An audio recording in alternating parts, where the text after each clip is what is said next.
অনেকে অভিযোগ করে আল্লাহ আমার এইটা দেয় নাই, ওইটা দেয় নাই, আমি এটা পাই নাই, ওইটা পাই নাই। ও পায়, আমি পাই না কেন? ওর চাকরি হয়, আমার হয় না কেন? ওর ব্যবসায় লাভ, আমার লস কেন? ওর বউ সুন্দরী, আমারটা কালা কেন? আছে না নাই?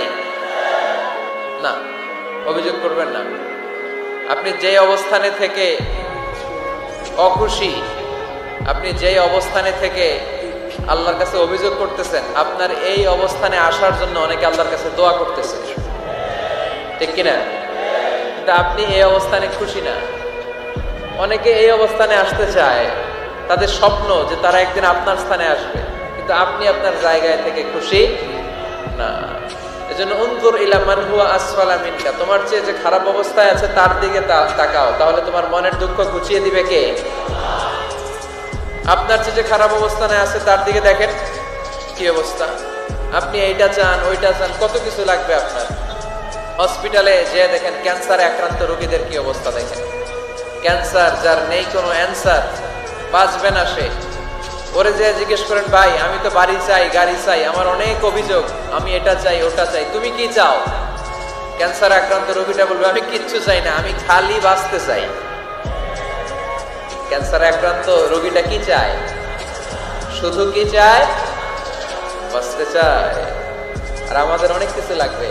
এজন্য বেঁচে যে আছি, এই জন্যই আলহামদুলিল্লাহ।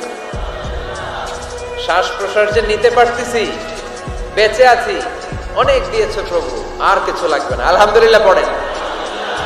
চাওয়ার কোনো শেষ নাই, আছে? লাউ আন্না লিকুল্লি ইবনি আদম ওয়াদিয়ান মিন যাহাব আহাব্বা আন ইয়াকুনা লাহু ওয়াদিয়ান ওয়া লা ইয়ামলা ফাহু ইল্লা তুরাব। প্রত্যেক বনি আদমকে আল্লাহ তাআলা একটা করে স্বর্ণের পাহাড়ের মালিকও যদি বানিয়ে দেয়। কিসের পাহাড়? সবাই বলেন। দেখছেন শরীয়তপুরে? শরীয়তপুরে নাই স্বর্ণের পাহাড়? কোন দেশে আছে? সৌদি আরব। স্বর্ণের পাহাড় নাই, স্বর্ণের খনি আছে। স্বর্ণের পাহাড় এই পৃথিবীতে হবে না, স্বর্ণের পাহাড় পাওয়া যাবে জান্নাতে, ঠিক কিনা? প্রত্যেককে যদি আল্লাহ একটা করে স্বর্ণের পাহাড়ের মালিকও বানিয়ে দেয়, তারা আরো একটা স্বর্ণের পাহাড়ের মালিক হতে চাইবে।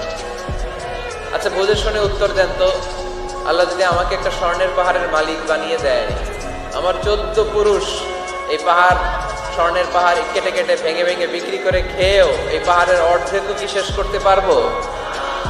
তাহলে আরেকটা লাগবে কেন? স্বভাব, ঠিক কিনা? স্বভাব কি? তো একটা স্বর্ণের পাহাড়ের মালিক যদি আমি হই, আমার 14 পুরুষ খেয়েও শেষ করতে পারবে, তারপরেও আমি আরেকটা কেন চাই? স্বভাব। আল্লাহর হাবিব বললেন এটা স্বভাব। ওয়ালা ইয়ামলা আফাহু ইল্লা তুরাব। কবরের মাটি ছাড়া কোনো কিছুই তার এই জিহ্বাটারে থামাতে পারবে। যার আছে যত বেশি, তার আরো চাই তত বেশি। মানুষের আছে যত বেশি, তার চাই তত বেশি। শেখ সাদি রাহিমাহুল্লাহ, ইরানের বিখ্যাত কবি, বালাগাল উলা বিকামালিহি কাশাফাত দুজা বিজামালিহি, এই কবিতা লিখে বিখ্যাত হয়েছিলেন। তো ওনার একটা সময় আর্থিক দৈন্যতা যাচ্ছিল, টাকা পয়সা ছিল না, ফলে পায়ে দেওয়ার মতো জুতা ছিল না। কি ছিল না? জুতা ছিল না। তো খুব আফসোস করে একদিন মনে মনে আল্লাহরে বলে, আল্লাহ আমি এত বড় কবি, আমার পায়ে দেওয়ার মতো জুতা নাই। আহা, আফসোস করে ঘর থেকে বের হয়েছে। বের হয়ে দেখে এক ভিক্ষুক ভিক্ষা করে, ওই ভিক্ষুকের 2টা পাই নাই। ভিক্ষুকের 2টা, আর কবি সাহেবের কি নাই? জুতা নাই। কবি সাহেব যখন এই দৃশ্য দেখছে, হায় রে, আমার তো পা আছে, এর তো পাই নাই, সেজদায় পড়ে গেল। আর আল্লাহরে বলে, আল্লাহ শুকর, আলহামদুলিল্লাহ, বেশ ভালো আছি, আর কিছু লাগবে না। এজন্য শান্তি হচ্ছে শুকর আলহামদুলিল্লাহর ভিতরে। শান্তি কিসের ভিতরে? শুকর আলহামদুলিল্লাহর ভিতরে। এজন্য আওয়াজ করে পড়েন আলহামদুলিল্লাহ। আপনার চাহিদার কোনোদিন শেষ হবে না। দেখবেন যার পা নাই, সে পা দেখে আফসোস করে, ইস লোকটা হেঁটে যায়, কি সুন্দর যায়, আমি তো হাঁটতে পারি না, যদি হাঁটতে পারতাম, যদি 2টা পা থাকতো। যার পা আছে, সে সাইকেলওয়ালাদেরকে দেখে আফসোস করে, ইস আমার যদি একটা সাইকেল থাকতো তাহলে তার হাঁটা লাগতো না, সাইকেল দিয়ে বাজারে যেতাম। যার সাইকেল আছে সে আবার হুন্ডাওয়ালাদেরকে দেখে আফসোস করে, ইস একটা হুন্ডা যদি থাকতো তাহলে তো ভো ভো করা যাইতো না। হুন্ডাওয়ালার আফসোস আছে প্রাইভেট কারওয়ালাদের দেখে, তারা আফসোস করে ইস আমার যদি একটা কার থাকতো তাহলে তো কার চালাইতে পারতাম। যাদের প্রাইভেট কার এদেরও আফসোস আছে, ইস আমার যদি একটা হেলিকপ্টার যদি থাকতো তাহলে তো উড়াল মারতে পারতাম, ঠিক না? হেলিকপ্টার ওয়ালাদেরও আফসোস আছে, আমার যদি একটা জেট প্লেন থাকতো, jet plane, private jet plane, ও প্রিন্স ওয়ালিদ বিন তালালের মতো 70% মেড অফ গোল্ড, তার একটা জেট প্লেন আছে, এটার 70% স্বর্ণ দিয়ে বানানো। তার মানে চাওয়ার কোনো শেষ আছে নাই। সুখ শান্তি যদি চান অলওয়েজ পড়বেন আলহামদুলিল্লাহ। কে পড়বেন? টাকা যার বেশি টেনশন তার বেশি। সাধারণত টাকা যার বেশি রোগ তার বেশি, টাকা যার বেশি শান্তি তার কম। আপনি খোঁজ নিয়ে দেখেন, 1000 কোটি টাকার মালিক, ঘরে শান্তি নাই, স্ত্রীর সাথে মনোমালিন্য, স্ত্রী যায় একদিকে উনি যায় আরেকদিকে, পোলায় কই যায় পোলায় নিজেও জানে না, মেয়ের অবস্থা খারাপ, আরেক ছেলের সাথে হাঁটে। তো এই হচ্ছে এদের লাইফস্টাইল। সবাই না, আল্লাহওয়ালা যারা তারা ভিন্ন। রাতে এদের ঘুম হয় না, অনেকগুলো ঘুমের ট্যাবলেট খেয়ে ঘুমাতে হয়, ঘুম আসে না, ঘুম আসে না। কিন্তু রিক্সাওয়ালা, কুলিওয়ালা, দিনমজুর, এদের রোগ বালাই আছে? কথা বলেন। খাওয়ার সমস্যা আছে, ঘুমের সমস্যা আছে, শুইলেই ঘুম আসে, যেখানে রাইত ওইখানেই গাই। ঘুমাইতে দেরি, নাক ডাকতে দেরি হয় না, ওর নাকের ডাকের আওয়াজে ট্রাকের ইঞ্জিনও ফেল। শান্তির ঘুম। এই জন্য সবসময় শান্তি খুঁজতে হবে।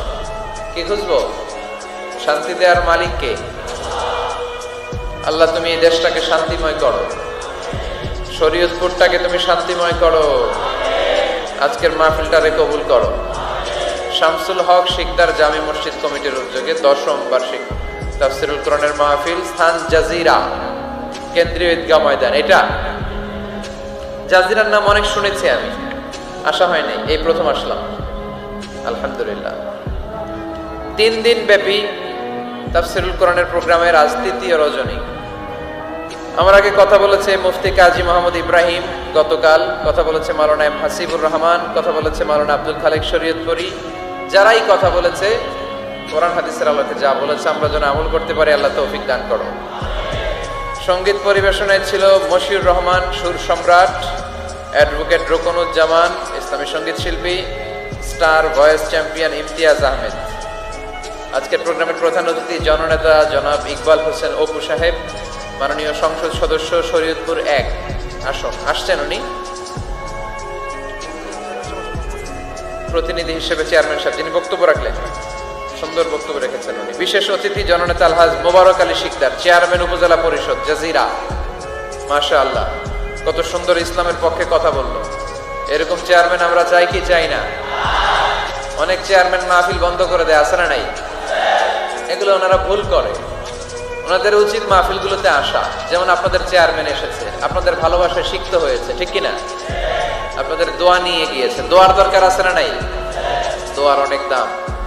এজন্য জনপ্রতিনিধি যারা, আমি ওনাদেরকে বিনয়ের সাথে বলবো আপনারা মাহফিলগুলোতে আসবেন, এসে জনগণকে সালাম দিয়ে যাবেন, দোয়া নিয়ে যাবেন, দোয়ার অনেক দরকার। অতিথি হিসেবে আরো আছে জনাব মোহাম্মদ ইউনুস ব্যাপারী, জিএম নুরুল হক সাহেব, মোহাম্মদ ওমর ফারুক সাহেব। যারাই এসেছে আল্লাহ সবাইকে কবুল করো। বিশেষ করে আমার যুবক ভাইদেরকে আল্লাহ তুমি কবুল করো। সৈয়দনা ওমর ফারুকের মতো ইসলামের বীর সেনানী হিসেবে কবুল করে নাও। পর্দার আড়ালে মা বোনদেরকে আল্লাহ তুমি কবুল করো। আম্মা জান আয়েশা রাদিয়াল্লাহু তাআলা আনহা, খাদিজাতুল কুবরা রাদিয়াল্লাহু তাআলা আনহার মতো মহিয়সী, গরিয়সী, নেককার নারী হিসেবে কবুল করো। আসুন আমরা সরাসরি কোরআন থেকে শুনি, কারণ কোরআন থেকে শুনলে বরকত বেশি না কম? আরো জোরে বলেন, বেশি না কম? এটা এমন একটা কিতাব যে কিতাবে কোনো ভুল নাই। আছে? সন্দেহ আছে? সংশয় আছে? মুত্তাকিনদের জন্য এই বইটারে হেদায়েতের কিতাব করে নাজিল করলো কে? যালিকাল কিতাবু লা রাইবা ফি হুদাল লিল মুত্তাকিন। This is the book, the most authentic and original book in the world. whereof there is no doubt in it and a guidance to those who are muttaqin. এটা এমন বই যে বইয়ে কোনো ভুল নাই, কোনো সন্দেহ নাই, কোনো সংশয় নাই। মুত্তাকিনদের জন্য এই বইটারে হেদায়েতের কিতাব করে পাঠালো কে? আবার আল্লাহ বলেন কিতাবুন আনজালনাহু ইলাইকা লিতুখরিজান নাসা মিনায-যুলুমাতি ইলান-নূর। নবী হে, এই কিতাবকে আমি নাজিল করেছি অন্ধকারাচ্ছন্ন মানুষগুলোকে আলোর পথ দেখাতে, বামপন্থী গুলারে ডানপন্থী বানাতে, জাহান্নামী গুলারে জান্নাতি বানাতে। এই কিতাব যদি কেউ পড়ে সে মানুষের মতো মানুষ হয়। ওই মানুষ কখনো অন্যায় করে না। এই কিতাব যে পড়ে এবং মানে, এই কিতাবের শিক্ষাকে যে নিজের মধ্যে ধারণ করে সে কখনো মিথ্যা বলে না, মা বাবার সাথে বেয়াদবি করে না। ওই আলোকিত মানুষটা কখনো টেন্ডারবাজি করে না, চাঁদাবাজি করে না, দুর্নীতিতে চ্যাম্পিয়ন হয় না, ক্যাসিনো ব্যবসায় নামে না। এই কোরআন যারা বুকে ধারণ করে এরা কোনোদিন পেঁয়াজের দাম বাড়ায় না। জোরে বলেন ঠিক কিনা? এরা কখনো তাদের কোনো কাজে জনমানুষের ক্ষতি করে না। এরা সব সময় কল্যাণের পক্ষে, এরা মানবতার পক্ষে। এরাই হচ্ছে আলোকিত মানুষ, ঠিক কিনা? মানুষ হওয়া পৃথিবীতে বড় কঠিন। খালি চোখে যা দেখেন এগুলো মানুষ না, এগুলো জনসংখ্যা। এগুলো কি? এজন্য বলা হয় বাড়ছে জনসংখ্যা, কমছে মানুষ। বাড়তেছে কি, কমতেছে কি?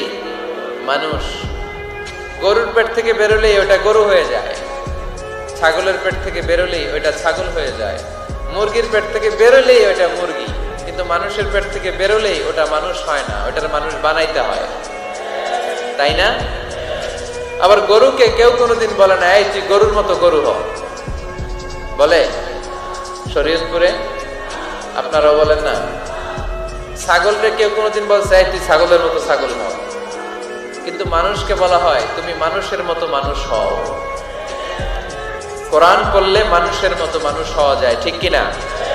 এই দুনিয়া এখন তো আর সেই দুনিয়া নাই, মানুষ নামের মানুষ আছে দুনিয়া বোঝাই,